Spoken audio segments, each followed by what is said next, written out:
All right, we're on. We are so on, guys. Woo! Finally, guys. International Fight Week announcements. I know what I'm going to Vegas for. It's kind of scary when you've, spent money on travel and don't know what you're going to go and see. But here we are. So, Dana went on Instagram Live this morning. I was still in bed watching, so I was kind of half asleep, like, holy shit. But he announced a bunch of stuff, so we're going to go through that today. Top of the list being Ilia Topuria is fighting for the vacant lightweight title against Charles Oliveira. The Charles Oliveira that interprets me to look like this. I need to figure out a way to hang these up. So yeah, that's a vacant title, which a conversation in itself is that I like that the UFC was strict and firm on their rule of no more double champs. Yes, I understand that that's a pretty tough one for Islam to take because, he is the number one pound for pound. And for him to have to vacate / get his belt stripped, that's a tough pill to swallow for him, I imagine. And just thinking that if Bilal had lost, then he wouldn't have done that is kind of crazy. But again, if the UFC are going to be firm on this rule, then they should be doing it to everyone. Let's not play favorites here. And so if that's the case, then that's what it is. This is the new mindset that we need to have going into these events now. It's like, get rid of the double champ thing in your head. Unless they decide to change it again, and if Islam does win, then it's like, fuck it. Maybe I will go back down and fight Ilia then. I don't know. Or maybe Ilia will vacate that title, then move up to fight Islam. I don't know. That's all in the future. Let's talk about now, okay? Again, brain is going kind of crazy right now because very big announcements. To be honest, Oliveira probably isn't my favorite choice for this vacant lightweight title. I would have preferred an Arman, but again, dealing with the scenario that we have, we know that the UFC probably weren't going to give him that. So that's just something that we're going to have to deal with. Big Charles fan, you guys know, had a great day out with him. But as of right now, first look, I'm going to go with Ilia. The reason that I wanted the Ilia Islam fight was because I genuinely think that Islam and Ilia right now, like that's the matchup that I have in my head, that like those two are the only ones that like have any challenge for each other. Like everyone else, I feel like they dominate, which is that me overlooking every single other fighter ever? Probably, yes. But I just feel like there was a really good challenge there for two guys that are so dominant within their own divisions that they're now no longer in. But I'll have to think about that whole Ilia Islam thing for the future because right now it's Ilia and Charles. Right now, I'm going to go with Ilia.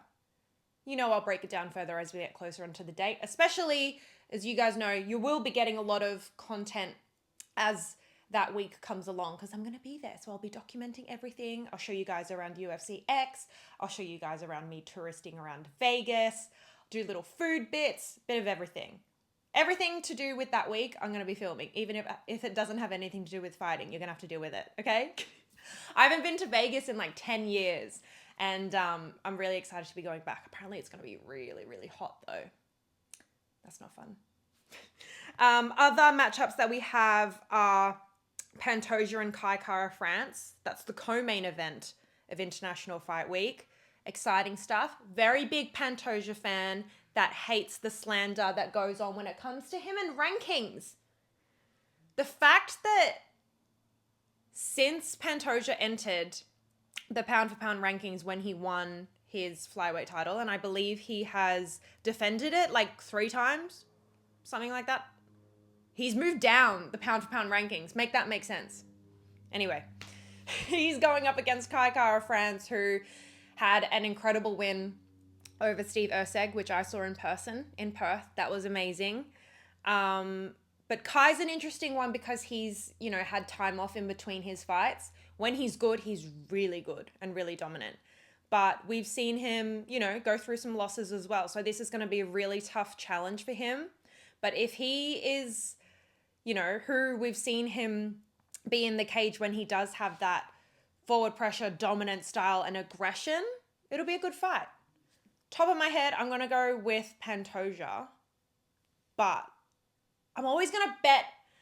I feel bad. I'm always going to bet my money on the Anzac because I feel like I just have to support them in that way. But it's on the books, in my head right now, I've got Pantoja. Does that make sense? I don't know. And then it's that is also really exciting because there is much speculation that if Kai wins that, and then we've got JDM and Islam, and then we've got Volk and Movza, hello, that is screaming Australian pay-per-view, right? That would be rude not to have them on an Aussie pay-per-view. Is that too stacked? Maybe. Most likely. But I'm just saying, there's a potential for a big Aussie card to happen, which I'm here for. Another thing that got announced is DDP and Khamzat in Chicago. Shout out, Renee. Love it. This is one of the three that we'd been anticipating for so long. It was John and Tom, which we have nothing. Ilia Islam, we are saying bye to for now. And now, at least we got Dricus and Khamzat, okay? UFC 319 in Chicago. I believe they haven't been there. It's either 6 or 9 years, something like that. So I'm going to say that that's worth the wait because that is a fight that I believe the whole fan base has been waiting for. And I feel like Dricus's style is one that is probably most well matched for Khamzat in terms of giving him a proper fight. We've seen time and time again, Dricus's style is so complicated to figure out. He's great on the feet, great on the ground, but Khamzat is a scary dude that has proven time and time again that you can't fuck with him. He's definitely someone that you can't overlook, but I also think that DDP is someone that people often overlook just because they don't understand his style. It doesn't make sense on paper. He shouldn't be as good as he is, but he continues to get those wins and be an amazing champion who fights regularly. He's great on the mic. He's fun to watch. I think Dricus is such an underrated champion, to be honest. I really do think that Dricus deserves to have that superstar shine and power that, the UFC wanted to give to Sugar Sean and dare I say Ilia, those bright light superstars. I feel like Dricus should have that, but for some reason doesn't. Either way, I love that this fight has been made on paper. Whether or not that happens, I don't know. Khamzat is a weird one. This fight is happening in America. Does this mean that they've sorted his visa situation out? It's happened time and time again when the UFC have announced a fight and then visa issues have happened, right? That's not going to be anything new. And Khamzat, we know, is one that is very complicated when it comes to traveling and illnesses and stuff. He's got a very low immune system, I believe, since he got COVID.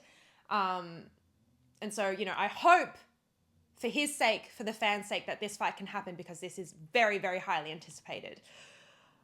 Straight up the top right now, if I had to pick, I really, really like Dricus. This one is probably one that I'm 60-40 Khamzat right now, but I can see it getting even closer. I don't even know if I can bet this one. Honestly, it's just so muffled in my brain on who to pick. I definitely think I'm going to have to take in the lead up and camp for that fight because that's going to be a crazy one.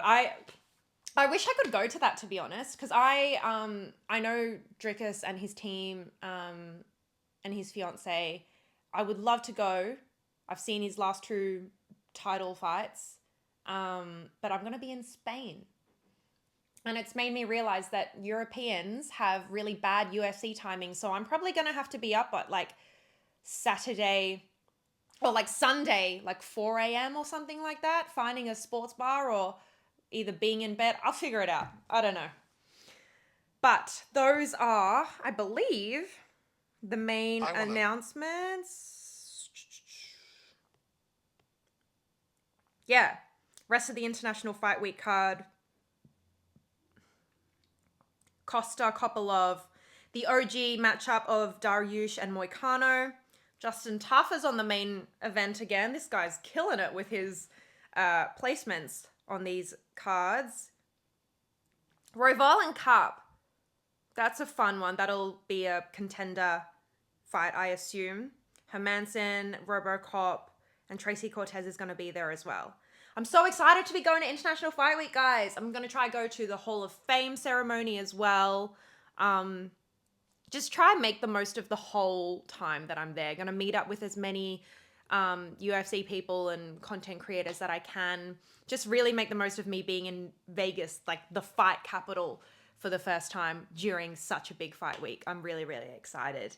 So yeah, I've said it in the past, like the UFC has been in a weird spot with waiting for all of these announcements, but I know we're still waiting on John and Tom. Whenever that happens, I think we'll all implode. But right now, at least knowing that the Islam and Ilia fight is like, we have to forget about that for now. It actually feels like, you know, we're getting some momentum elsewhere, which is really fun. And the UFC's been cooking. They've definitely been trying to figure some stuff out. Like the UFC, I know, see everything that the fans say. They know what the fans want. Like they're going to try do whatever they can to give the fans what they want while also giving the fighters what they want. I don't envy them in any way. And I will always admire like the matchmaking that they do. It's a really, really difficult job. But yeah, now all we have to hope for is the John and Tom announcement. Whenever that happens, we all better be ready because I'm pretty sure we're all gonna like go into cardiac arrest or something. But yeah, very exciting stuff. Thank you guys for watching. I appreciate each and every one of you because I feel like anyone that watches my YouTube videos, you're like a real follower. And I love and appreciate you a little bit more than everyone else. Like, comment, subscribe. All the good stuff. Let me know what you guys want to see, if anything. Otherwise, we'll just get chatting in the comments. And I'll see you next time. Love ya.